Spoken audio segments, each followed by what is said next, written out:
Denzil was born in India, educated in England, and lives in the United States. He has lived and worked in the UK, Germany, France, Saudi Arabia, and Hong Kong. He is the global leader for the partner ecosystem for Cisco Services CX organization.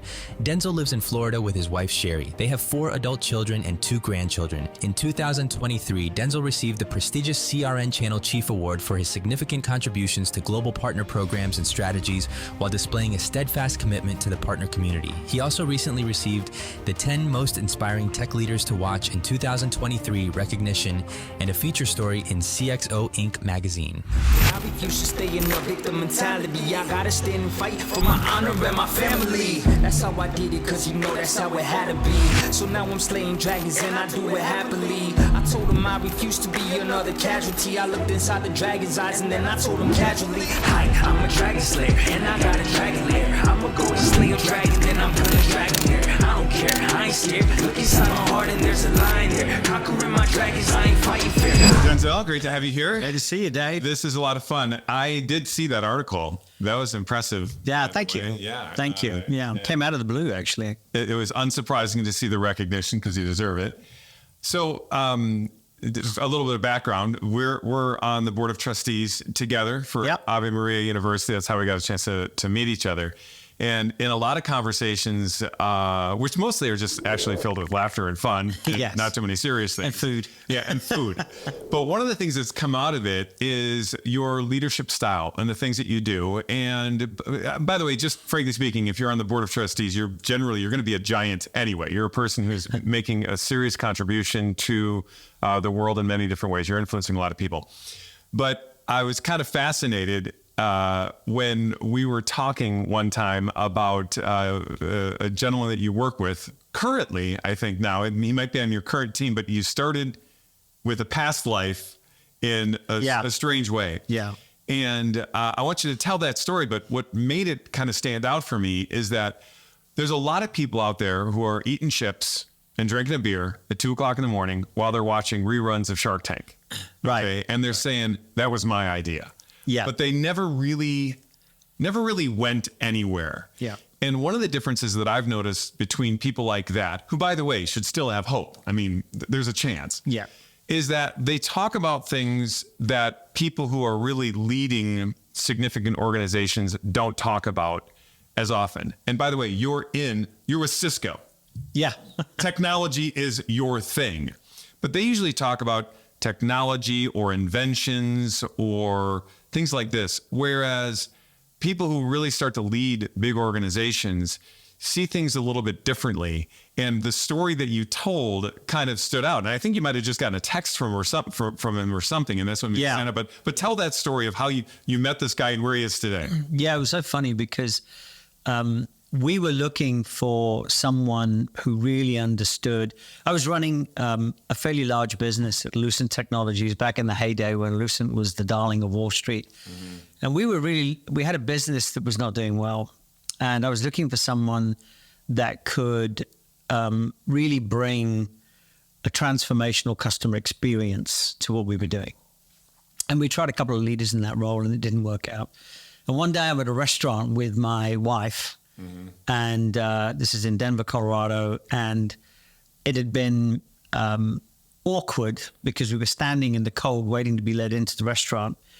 And the restaurant manager appeared, apologized profusely for the line that was building up outside, saw us in and said, within 4 minutes, I'm going to make sure every one of you is seated and you're going to have a drink.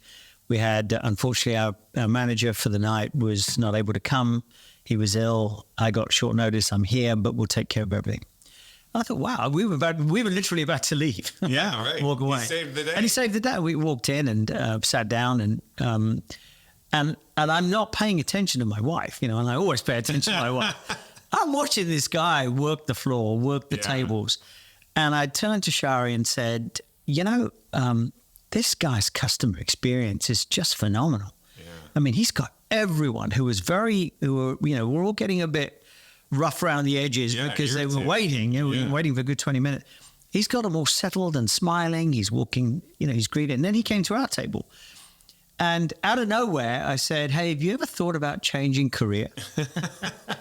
And he said, well, as a matter of fact, I have, because my wife and I are about to have a child, and the restaurant business is actually not good socially, social hours. Yeah. So I said, look, I gave him my card and I said, come and see me. And he said, he looked at the card and said, Lucent Technology. He says, dude, I don't know anything about technology. I said, listen, I can train anyone on technology, but I cannot give them a customer experience, customer service ethic.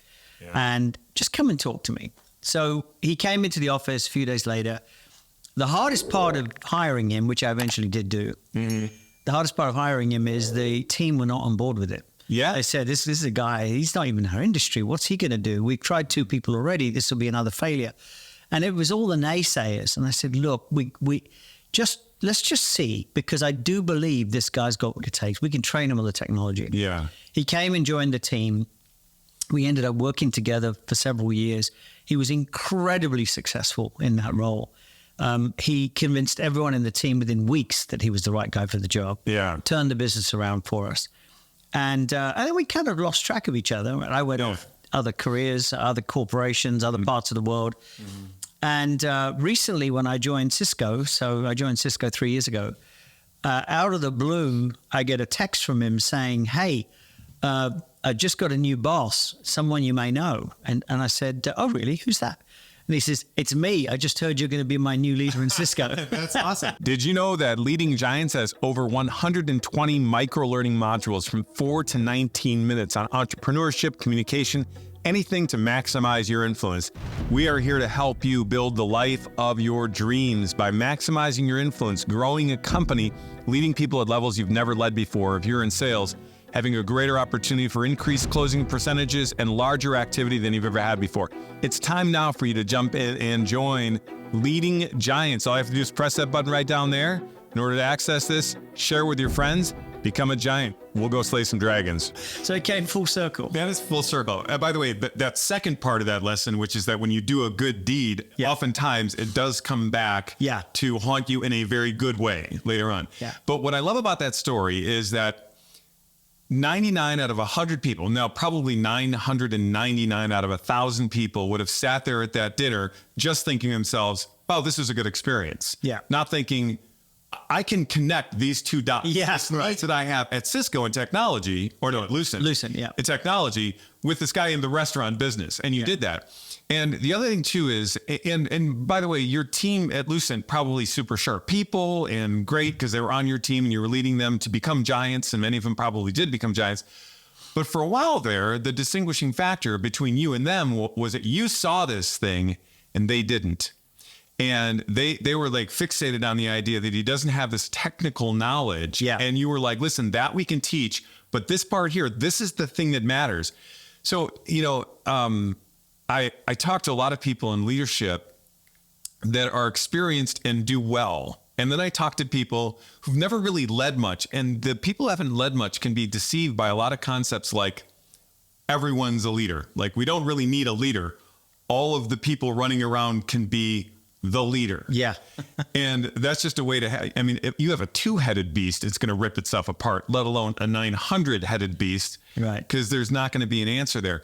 So you had this unique ability in that setting to help your team see something that they didn't see in order to now have it work. And I bet what happened was a lot of them became converts and started looking for their candidates in different places based on different credentials. Yes, they did. Yeah. Yeah. People, well, I think what happened is we all, as a whole, as a team, started to think out of the box, not just in hiring, but in everything we were looking at. Yeah. We started to look at different industries and how do we bring some of the best practice from different industries to this world of technology? Yeah. And I think it just made us richer. Yeah, that's an awesome thing. So, you know, I have standard questions that I ask all my guests. Yeah. Which, you know, this is a very, very, Nico, it's a tight ship. It's a very strict line of questioning, which we tell them they can abandon altogether if they want. They don't have to answer one of them, and we can totally change it to anything they want.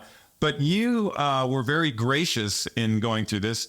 And so if you don't mind, I want to kind of walk through some of these questions that are standard. The first one is, how did you pick the industry or business that you're in? I mean, this is, you know, you've stayed in technology for the most part, and you've carried through that. So my father and both of my brothers graduated as engineers. Yeah. Different types, civil, electrical, and industrial. None of them really practiced engineering. Yeah. They all went into leadership, but they had a great understanding of technology. Did you stay in the bits and bytes, or did you lead the people who were running the bits and bytes? Actually, both. And when I first started, I was a programmer for the first 10 years of my career. Yeah. And the programs I wrote became more and more complex, right? Yeah. So they started with simple applications and moved into really complex, large-scale reservation system type applications. Yeah. And so I did that for 10 years. Yeah. Actually, that's what got me to live and work abroad in many countries. Yeah. And it's hard to believe, Dave, but, large airlines, I'll give you one example. I spent a few years in the Middle East.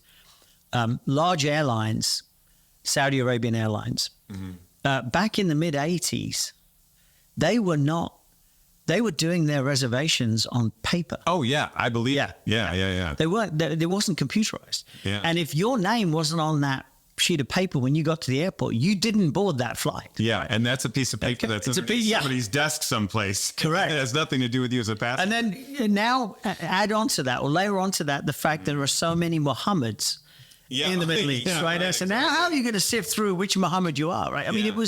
it was a big issue for Saudi Arabian Airlines. Yeah. So they contacted, I was working for a division of British Airways. Yeah. It's called Speedwing, and Speedwing were notorious for being outstanding in the world of technology and information technology. Yeah. And Speedwing had created this unit that went out, and I was part of that unit, that went out to these large airlines and implemented large-scale complex reservation systems for those airlines. And so Yeah. I was really lucky to be able to do that.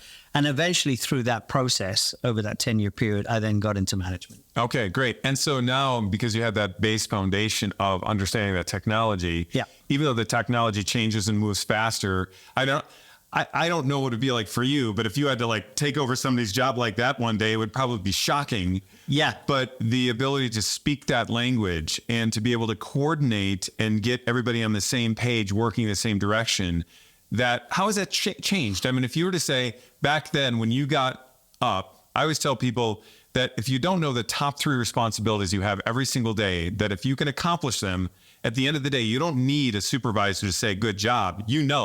I did these 3 things. I know what a job I'm doing. How have those shifted? If you were to say back then when I was actually doing the programming and I went to bed, I did these 3 things. I know I did a good job. Now leading teams like that, what's different? Do you know, I think a couple of things that will never change. Yeah. So you can apply them to everyone. Well, one is, and you have this, you wouldn't be successful if you didn't have it. And that is just this insatiable curiosity of what's going on around you. I mean, technology changes, it changes daily. Yeah. If you don't have the curiosity to say, well, hang on, why did that change? Yeah. What was the reason? How does it work? A great example would be what we talk about today, AI. It is the buzzword in technology, in the financial markets, everyone. And people sitting there thinking, wow, this is really, I better get, the fear of missing out, I better get into AI. What is AI? What is it? In its simplest form, it's this. If it's artificial intelligence in a program that says, if this happens, then do that. Yeah. That's it. If this event or this trigger or this occurrence happens, then I want you to do that.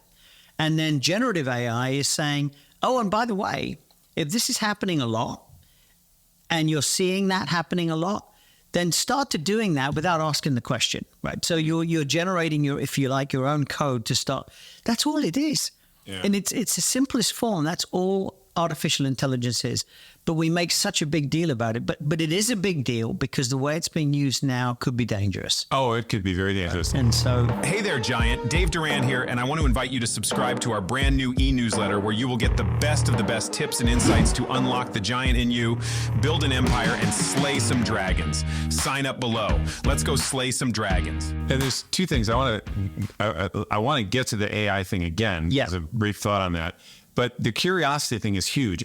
This is a massive separator from people, and I can watch them young in their career, and the people that I recognize, I've got to promote this person, and I need to put them in a higher level of leadership, maybe even take over a division or a company, because they do have this curiosity about things. It's actually, I would call it a studiosity. Yeah. Curiosity is kind of like intellectual porn, really. It's like, it doesn't really lead you to good things. But studiosity is a very real thing, where that's like, I'm asking these questions to generate a usable outcome to produce something that is not just mind numbing, right? Yeah.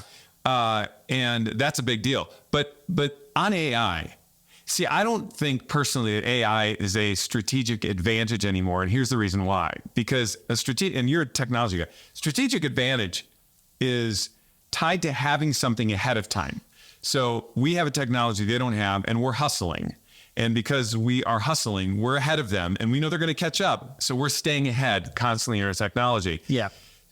To me, if you don't engage AI, you're just going to be crushed. But you're not going to be that far ahead because it's moving so fast for everyone. Basically, people have this access to AI, which just means you all have to be in that AI game just to be in the game. Yeah. And if you fall behind, you fall behind. But there's not a whole lot of getting. Do you see it that way? I do see it that way, and I'll tell you why. I mean, look, a few years ago, everyone was wild about blockchain. Remember? And you can't have crypto without blockchain. Well, I think the world's seen, well, you actually can. Yeah. Right. And AI, if you look at what companies are really looking for, they're looking for profitable growth. Yeah. That's what they strive for. That's what the financial analysts all talk about. Do more in a shorter period of time with less resources. With less resources. And one thing that I've certainly learned throughout my career is growth doesn't come without innovation. Yeah. And if you've got disruptive innovation, you will be a very, very successful company. Yeah. Apple's a great example of that, right? I mean, who on earth ever thought we'd ever need a phone with a camera on it, with a compass on it, with video mechanisms in it?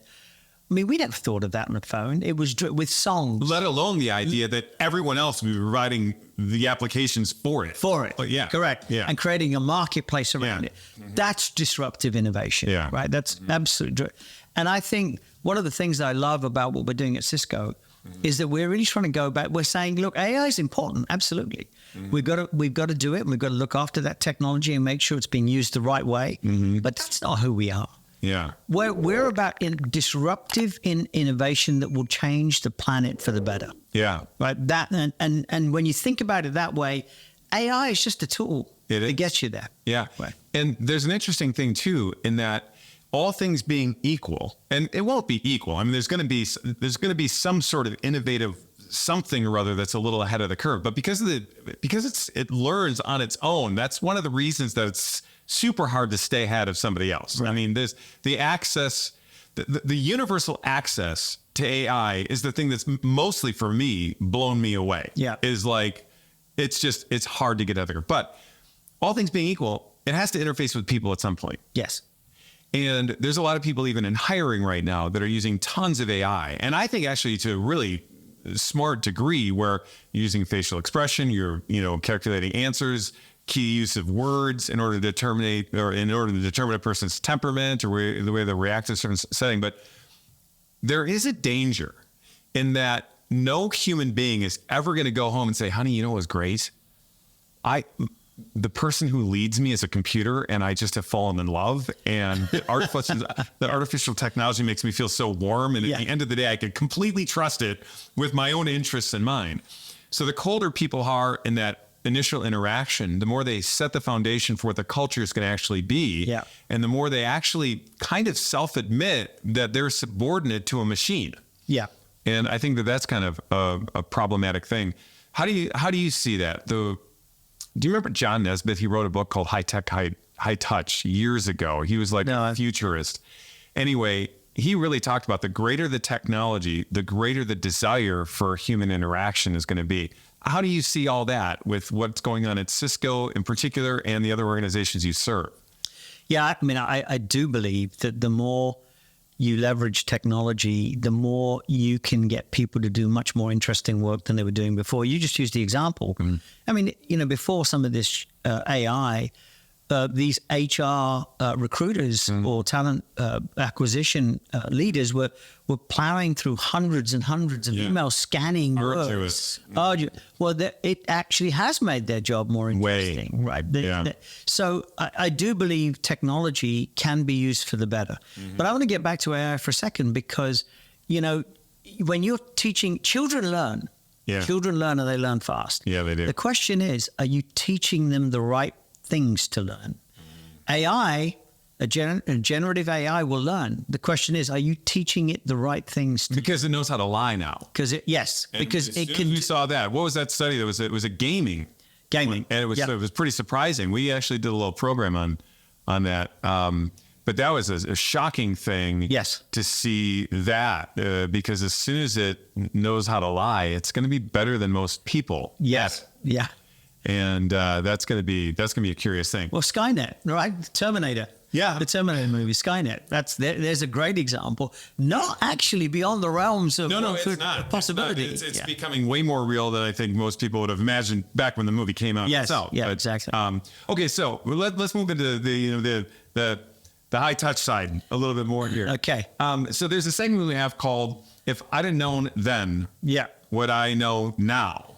Yeah. What would that be if you go back 20 years, 30 years, and you say, if the today Denzil could have talked to that Denzil, you would have said what?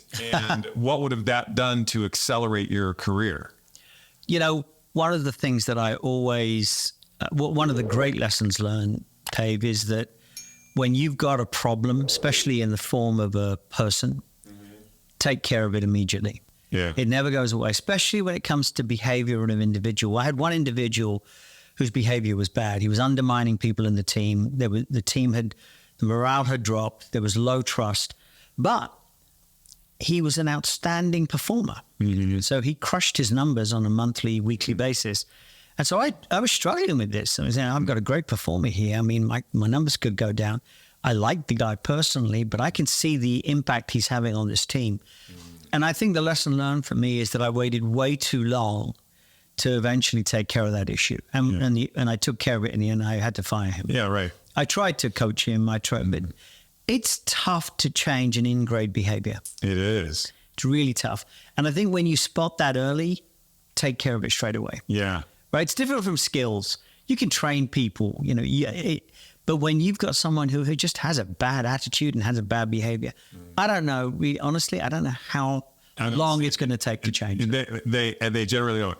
I mean, firing bad people quickly, or at least trying to make a correction, identifying the issue. It doesn't mean you fire them immediately, but you try to do something.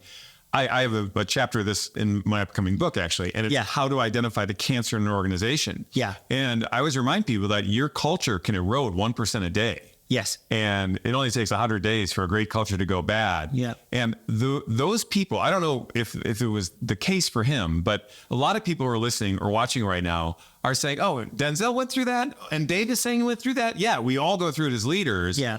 And I've found that the pattern for these people is quite similar. You can't put them in one box. They're all a little bit different. But one of the things that I found is that they oftentimes have a bit of a passive aggressiveness to them. And I always tell people, you can't work with a passive aggressive person. No. And that passive aggressiveness shows up a little bit differently, but they talk to and treat their superior way different than they do their peers, which makes you kind of blind to it at first because you're not seeing the behaviors that you start to see other people do. Yeah. And what they also do is they campaign generally pretty effectively for themselves. They basically convince you that they are so valuable that if they leave, others are coming with them, or their morale is going to go down without them. Yeah. And so they put up all of these kind of like security mechanisms to get you to look over there and look over there. Yeah. And, the more experience you have, the more you can just kind of identify this and move on with it too. So your summary for if I'd have known then what I know now is that sort of thing, to identify what might be taking place in the organization that's not healthy when it comes to behavioral issues and treat it. See, that's the thing. An inexperienced person would have answered that totally differently. They would have said, while you're a technology guy, we just got done talking about AI and the essentialness of it. And if you're not ahead of the curve and if you're not innovating, there's death in the organization. All of that kind of stuff. Very true, essential, central to the conversation. But the one thing you identify is interpersonal behavior issues. Yes. That's one of the greatest differences between people who find themselves having an article in CXO, and somebody who doesn't. Actually, you used one of the most important words, which I actually didn't use, but it's the essence of it, and that's culture. Yeah. Culture is everything. Mm-hmm. And at the moment you start to erode the culture of an organization, you're on a road to nowhere. Yeah, you are. And And not only do cultures erode 1% a day, you have to rebuild them daily. Yeah. Like this is not something you get to later on with a memo. Yes. I mean, it's like every day you're recognizing people for exhibiting the culture the way they're supposed to. You're making heroes out of them, or you're personally thanking them, and you're reinforcing those cultural behaviors, which is just so important. Okay, next segment is when it hit the fan. Yeah. And there's always something in somebody's career where they look back on it and they go, man, that was quite a time. What stands out for you? I think a lot of the things that I find when something hits the fan, again, it's usually as a result of behavior. Yeah. And usually as a result of bad behavior. Yeah. Where, you suddenly found that you've been through this really complex process or complex project or whatever, number of milestones or initiatives you're running, and all of a sudden, the stuff that you thought you would get done doesn't happen. Right. And your head is on the block. And you're examining this and you're saying, what happened? How did I possibly not know that? Yeah. And the answer is because for whatever reason, the behavior of people below you weren't giving you the whole truth and nothing but the truth, right? And so you end up not really understanding what was going on. At the end of the day, when I had that situation, I blame myself. Yeah. As a leader, you have to, but Right. yeah. What was I doing that didn't allow them to come and tell me that this particular project was in jeopardy? Yeah. Right. What was I doing that said failure's okay as long as we fail fast, correct, and still achieve what we have to achieve? Yeah. I mean, and so I think to me, again, it boils down to behavior. And by the way, it's joint behavior. It's the behavior of the leader to encourage that feedback that's honest. Yeah. And it's the behavior of the individuals to say, look, I've really got to let them know this is never going to happen. Yeah. Right. So I've noticed in my career that there are many people who would rather be right to their own demise Yes. than wrong to their own prosperity. Yeah. And the way they interface with numbers is very, very interesting. First of all, if you're in a good business, you're measuring everything, right? So when you see something in that measurement that says, we're failing, there's something not going right. In fact, it was a Korean airline. I don't know if you know this story, but there was a Korean airline that crashed. And when they got the black box out, the co-pilots could see everything happening, but the pilot wasn't seeing it.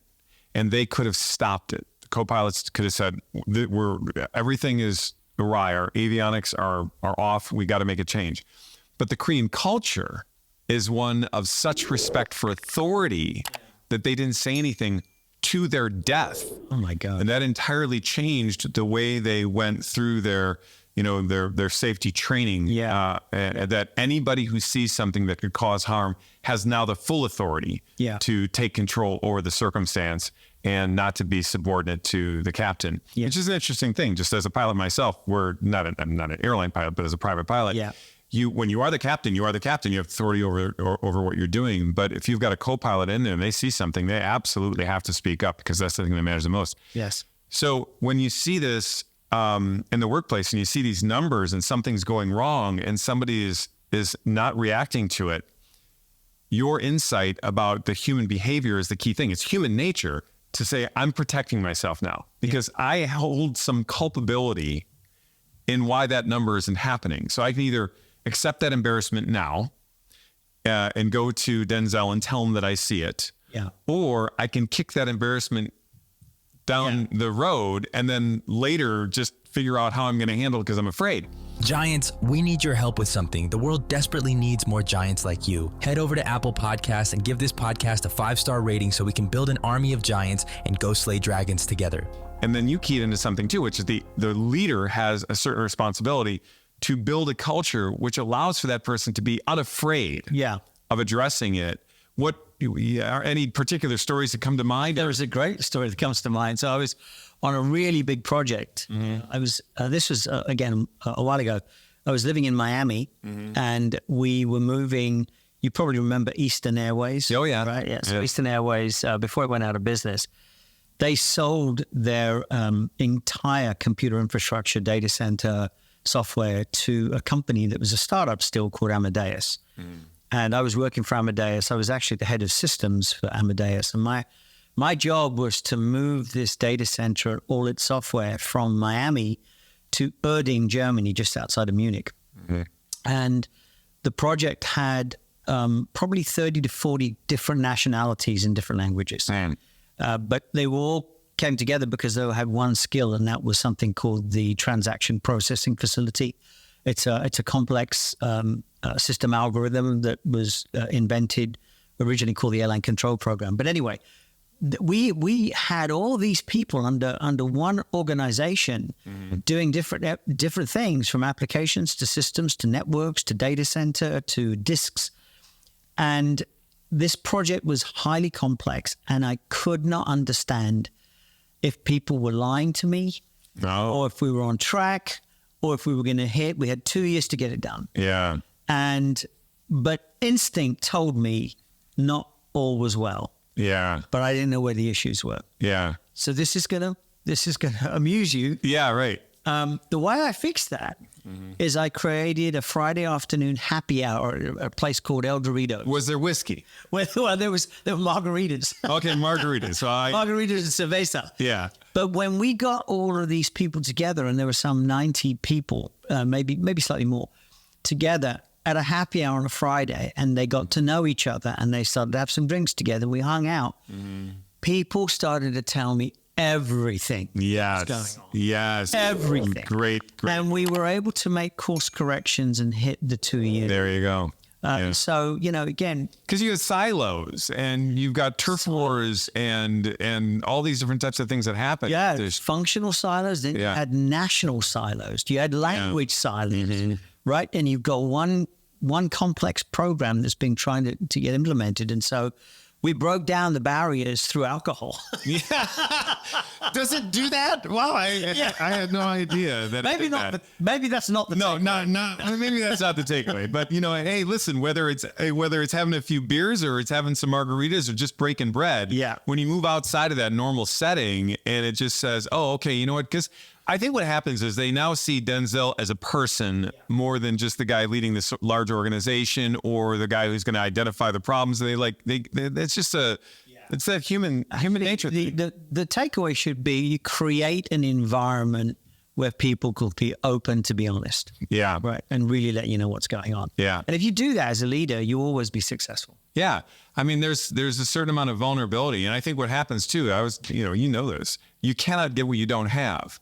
So if you build this culture, which says, we're going to have humility in our culture, we're going to have courage, we're going to have open dialogue, and you're prideful and you're closed off. I will never forget Fortune 10 company. I was brought in to do some consulting in more than one different area of this business, and they just acquired a very large other company in the same industry. And they were having a hard time getting along between the two. So the senior executive that I was meeting with was just, I was hired to help his entire division fix something. And I had almost no access to him. It was like the bizarre. And so I'm working with his chief people. And the way that they described this guy behind their back was like, listen, his best man is one of us, okay? And he's his best man at his wedding. And if he walks into his office to ask him a question, the guy puts his hand up and says, do you have an appointment? Oh my gosh. Yeah. So that's pretty intense. Yeah. And anyway, whatever. The idea is that he demanded that I fix his people. And I was like, brother, I can't fix them without fixing you. Yeah. And that was the challenge there. Anyway, but we have another segment that's called Enemies at the Gate. Yeah. This sometimes just lights a fire in people. And they're like, oh, gosh, I remember this, whether it's a competitor, or we combine it with the Trojan horse topic too, which is that sometimes something comes inside the organization, not necessarily an actual spy, but something that's poison within the organization too, or somebody through personal ambition is trying to use leverage that they shouldn't. Are there any of these types of stories? guys like the combat stories in business too. I mean, it's a little bit fun every once in a while to raise your shield and pull your sword out and slay some dragons. Anything that... Yeah, I mean, in terms of the Trojan horse, you know, there will always be someone in the organization, and I think any leader thinks that this doesn't exist is probably being naive. There's always going to be someone in the organization who in some way, shape or form is trying to undermine you as a leader. Yeah. For their own gain, for their own ambition, whatever else. But a decision I made a long time ago is to say, look, if you can spot who they are and deal with it, great. But if you can't, what I'm not going to do is change my behavior of trust just because someone may be out there trying to stab me in the This is huge. You said this earlier. Yeah. You said this thing that was, you said, well, Dave, as you know, we're all, I don't remember the exact wording. We're all trying to do the right thing. We're all trying to do good. Yeah. And I was like, that attitude when you've led as long as you've led, to see the optimism and the good in other people, to make the assumption of good in other people, yet have the experience, the intellect, the savvy, the virtue to recognize that you're in the presence of people who sometimes don't. Yeah. That's one of the tricks, because a lot of people become entirely cynical. Yeah. Or fully naive.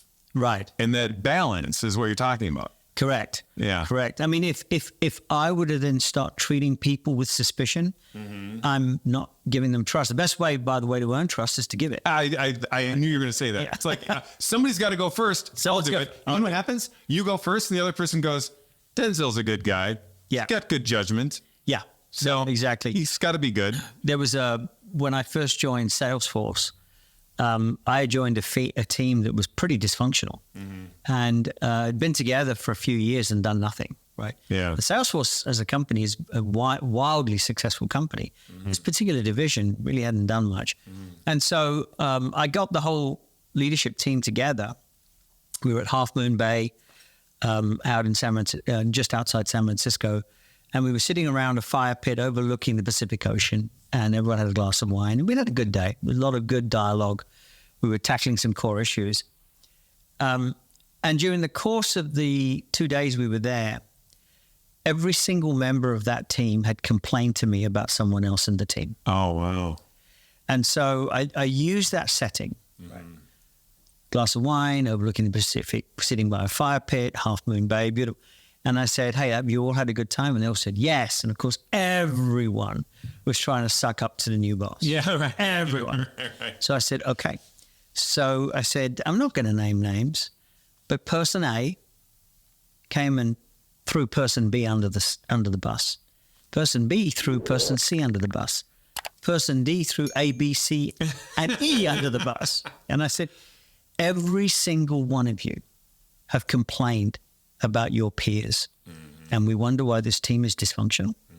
And don't think you're not dysfunctional because you haven't produced any results. So here's what we're going to do. This stops today. You got a problem with each other, you take it out with each other. You can't fix it, you both come to me, not one of you. But it stops today. And by the way, one or two of you are not going to take me seriously and continue that behavior, and you will be shown the door faster than you can think. Yeah, that's awesome. And about a month later, I had to fire 2 people. After that, the team bonded, and we went on from strength to strength to strength. But again, it's like being a parent. Right. You stamp out bad behavior immediately. Yeah. And for me, it was day 2 on the job. Yeah, words never said. I respected him because he was weak. I roughshod over the guy and loved it. Yeah. If you emasculate somebody, and then you later complain because they're not strong. Yeah. Well, there's participation of fault in that. So it's interesting. There was a priest who I heard say that he was the head of an order. And he said that they have a very important rule. And the rule is that as soon as you have a negative feeling or emotion about somebody, you have 2 choices. One is literally don't pay attention to it, which is what he recommends mostly. Yeah. Or address it immediately with that person one-on-one. Yeah. And he said, by having that as a policy for them, he said 95% of all conflict never actually takes place. Yeah, that's great. Yeah, because our emotions trick us. And we have this like tendency to start to look at the downside of somebody, not give them the benefit of the doubt. But when you push that away, you're forced into the benefit of the doubt. And then when you do exactly what you said, I think we opened the show by you saying you address personnel problems immediately. Yeah. And he was saying the same sort of thing too, which is why we have to lead with our intellect and not with our emotions. Right. And that's such a challenge. That's a great policy. Yeah, it's a great policy, you know. Okay, another segment, spinning your tires. Yeah. You know, I think all of us at some point have been there. And it's interesting, the studies that are out there on motivators, and progress is like one of the highest motivators that's out there, but we're oftentimes very bad at measuring it. And we feel like we're spinning our tires, or we just plain are. Yeah. What's happened in your career where you felt like you were just spinning your tires? Well, one example would be the example of the individual who I was trying to coach, trying to change, behavior never changed. But we've covered that already. Another would be metrics. Yeah. So, you know, if you've got a project or if you've got a deliverable, quite possible you've got a 6-month deadline or maybe a 12-month deadline. And you may be spinning your wheels and not getting closer and closer to the deadline without realizing it, because your metrics are going to be based upon what happens in 6 months or 12 months. Yeah. And so you almost need to have, in addition to your key performance indicators, you almost need to have leading indicators that tell you you're going to hit those indicators. Oh, yeah. And maybe even leading indicators to the leading indicators. 100%. Right? Yeah. And then all of a sudden you can identify, you know what, this is happening, and it's been happening now for a prolonged period of time, and we got an issue here. And you can delve down into that issue. And I think before I started to implement that sort of an approach, there were things that were going on where we were spinning our wheels and we were making no progress, and I didn't even know about it. The worst is if you don't know. You can't see it. You can't see it. Yeah. Right.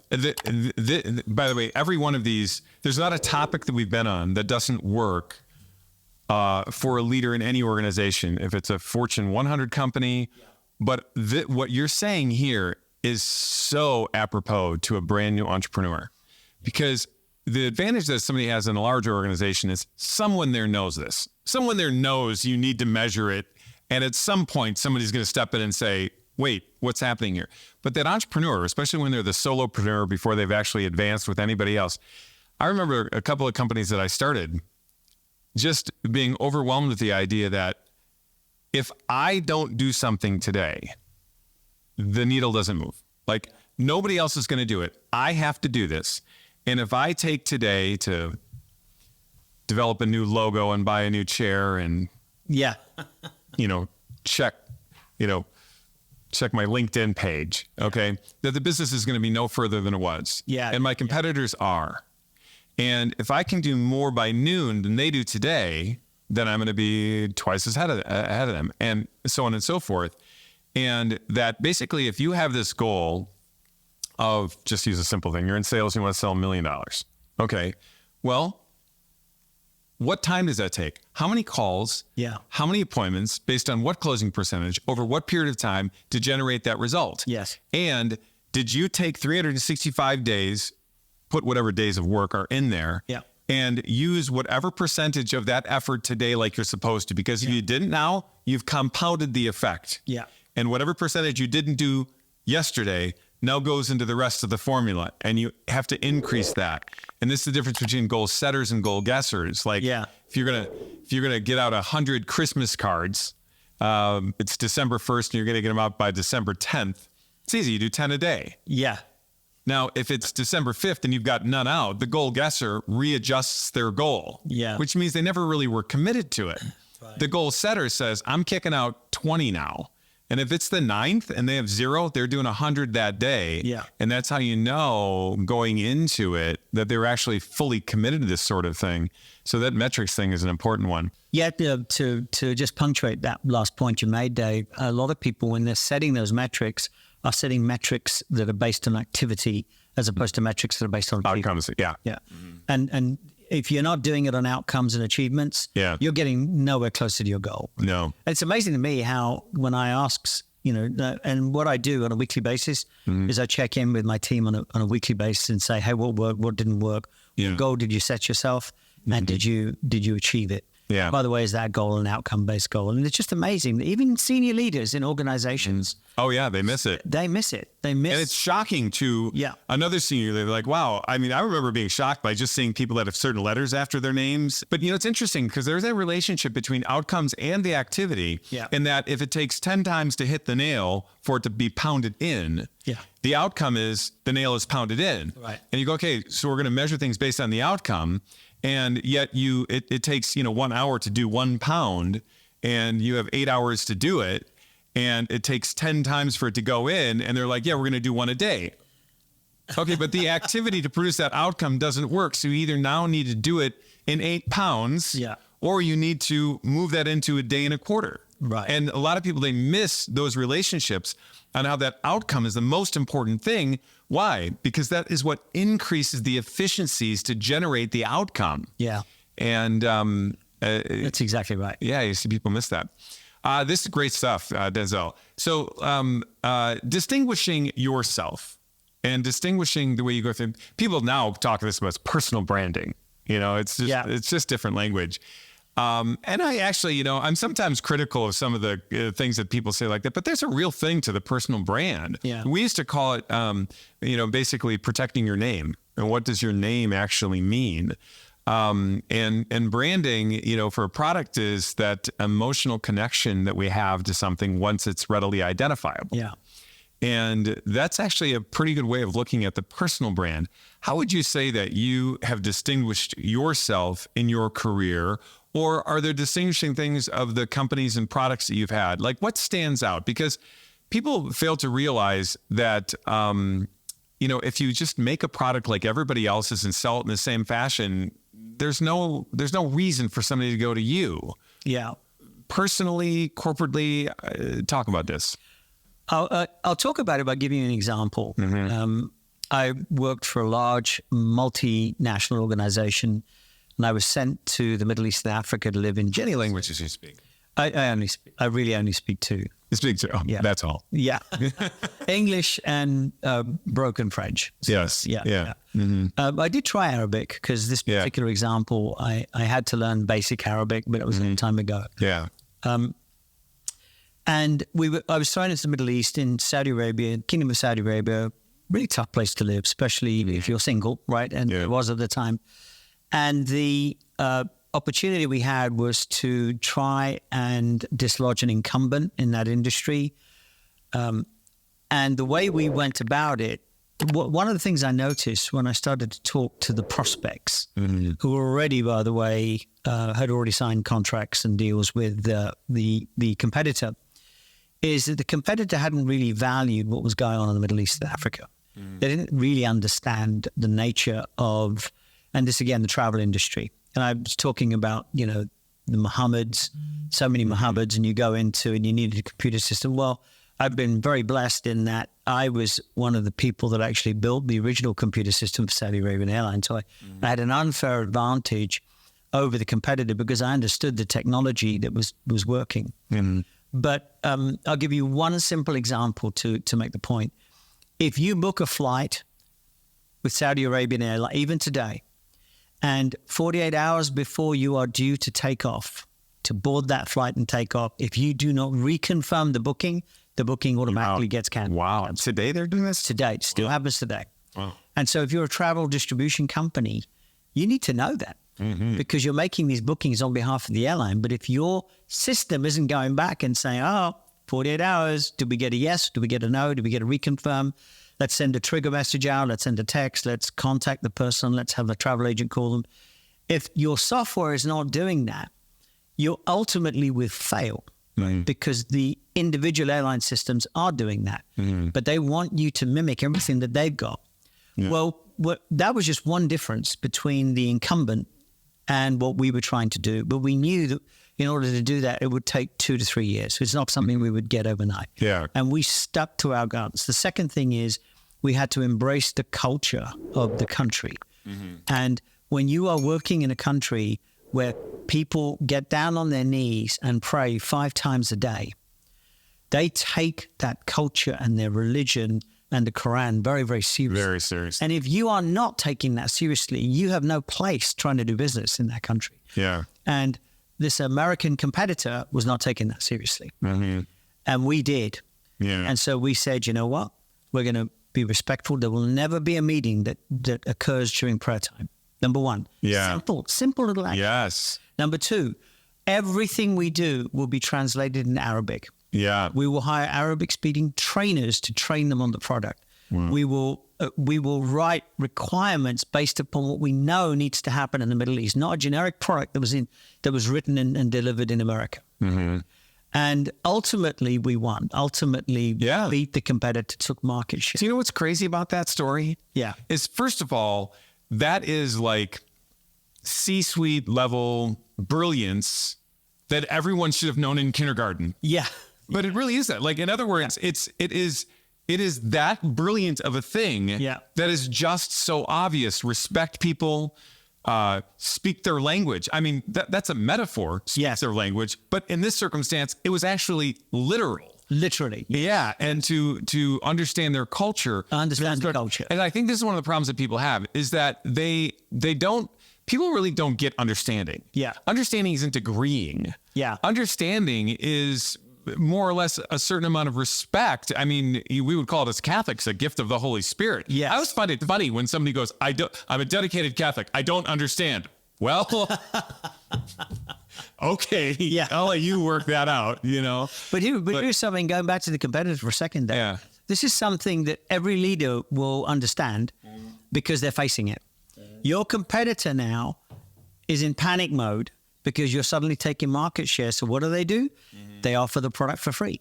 Yeah. So they said, well, buy back the market share. We'll put these guys out of business because they knew that we couldn't offer it for free. Yeah. But when you're adding value and selling value, the customer will buy value. By the way, the contrary is also true.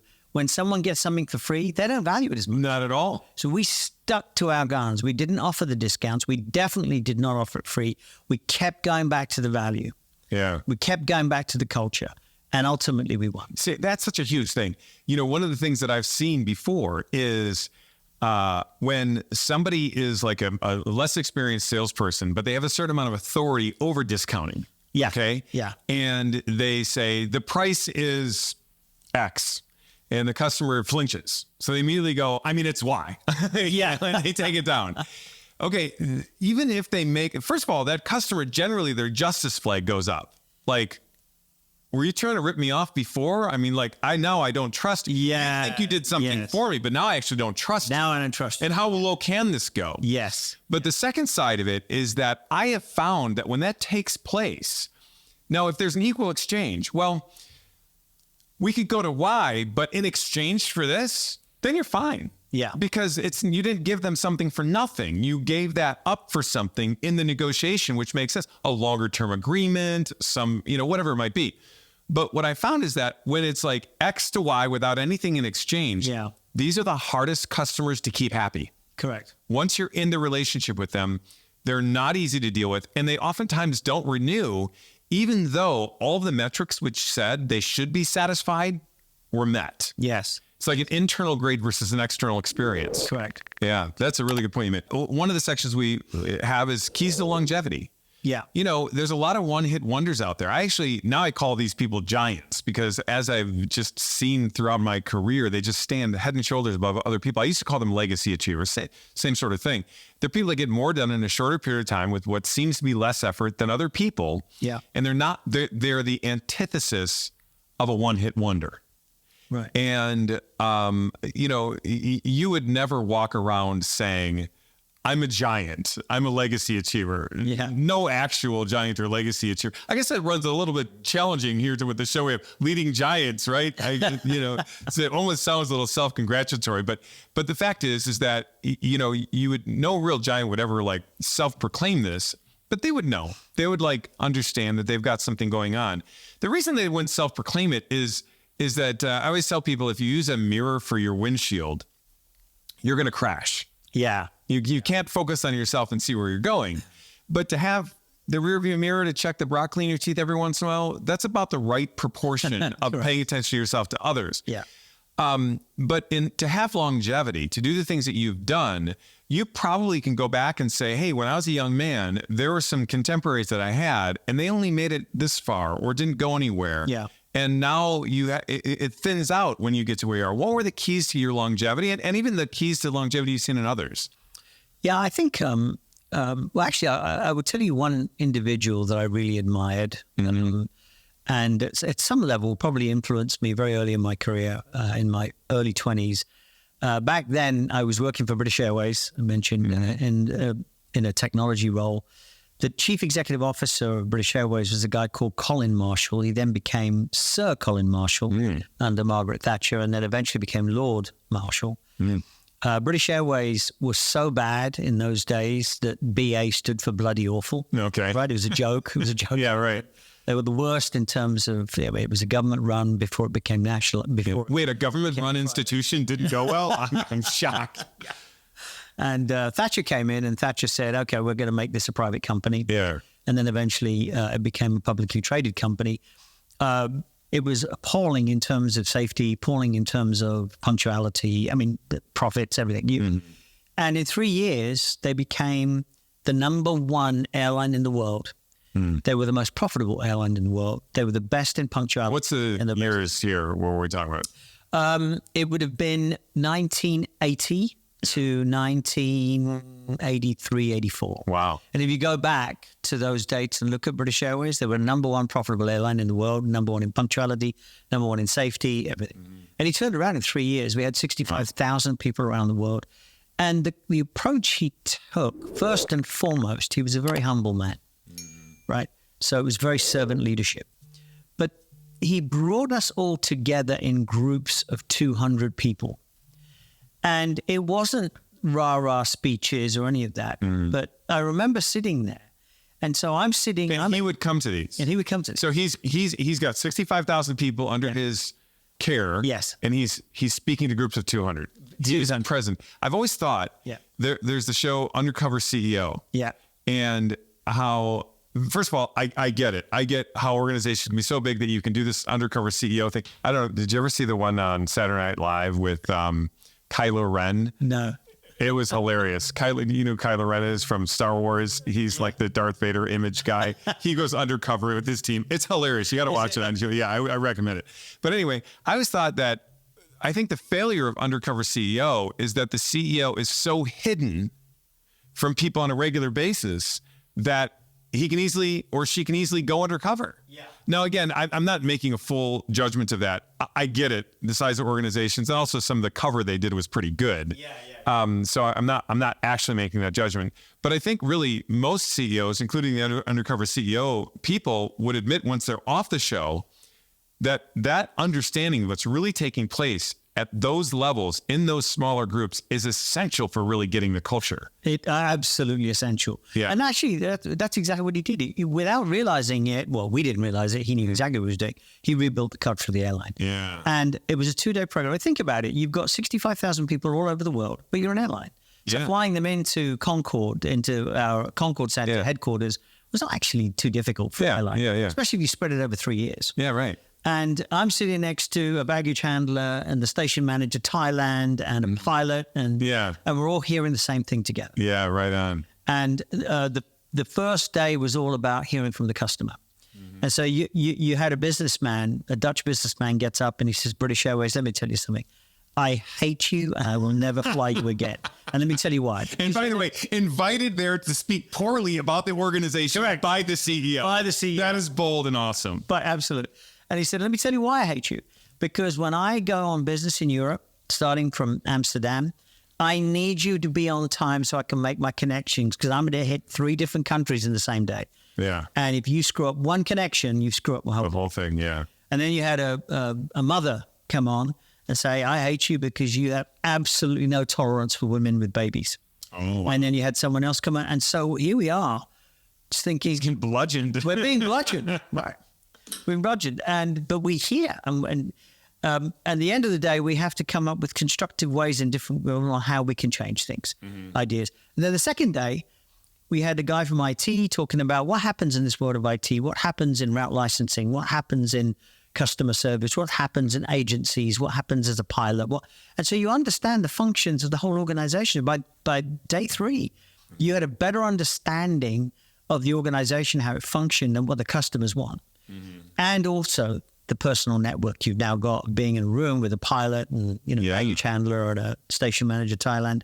Yeah. And it transformed the airline. It just simply transformed the airline. Wow. And I never, ever forgot that, because it was first thing. Yeah, what you see in him is willingness to change and unafraid. Unafraid. I mean, when you see that in a leader, that they're not afraid, it's such a great thing. So you simultaneously told 2 stories. Yeah. You told the story of rebranding an organization. Yeah. And you told the story of the brand of a leader. Yes. Simultaneously. Yes. And that's a big thing. I mean, I think when people have this like idea that in order to have a good, strong image, you can't show flaws. Yeah. They're completely missing the point. And then there's the Peter Drucker statement, that culture eats or strategy for breakfast. Yes. And a great strategy with a bad culture is on life support. Yes. And a great culture with a bad strategy, which is what he took over. Yes. He had, well, actually, he kind of took over. Both were bad. Yeah. But he started with that culture, and it just always leads to a great strategy. It does. If you have a great culture, it doesn't matter what problems you have, they're going to be solved. Yeah. I love that. Anything else that stands out in that particular section of longevity?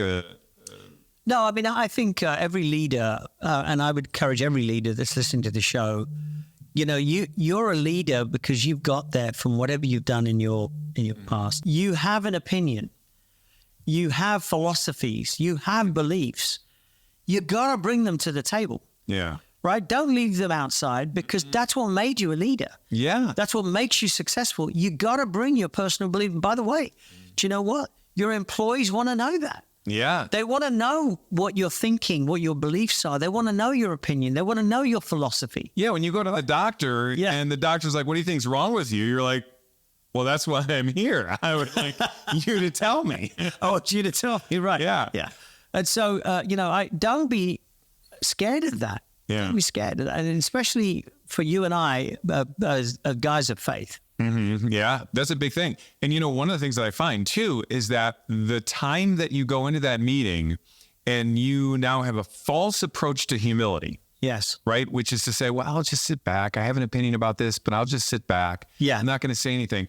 That's the time you regret it later on. Yeah. Because you can humbly say what it is you need to say. And humility is precision truth about yourself. It's not some fake virtue signal, righteous, who am I to say thing. Yeah. Yeah. It's, well, you are who you are to say it because you have the job to say it. Yeah. And so, that's a good thing. So this has been awesome. Yes. So I really enjoyed this experience. Thanks for taking us through. Thank you for inviting me to join you today. So many levels, from the practical to the historical to the funny to the faith-filled. So it's been great, and we really appreciate it. Nico, that's a wrap for the day. Hey there, Giant. Thanks for watching Durand On Demand. I need your help with something. The world desperately needs more giants. You know it, and I know it. We've been around a lot of people struggling, figuring out how to make things go. So hit that like button, hit that subscribe button, share this with as many people as you can. We're going to build this audience, and we're going to help people slay dragons together.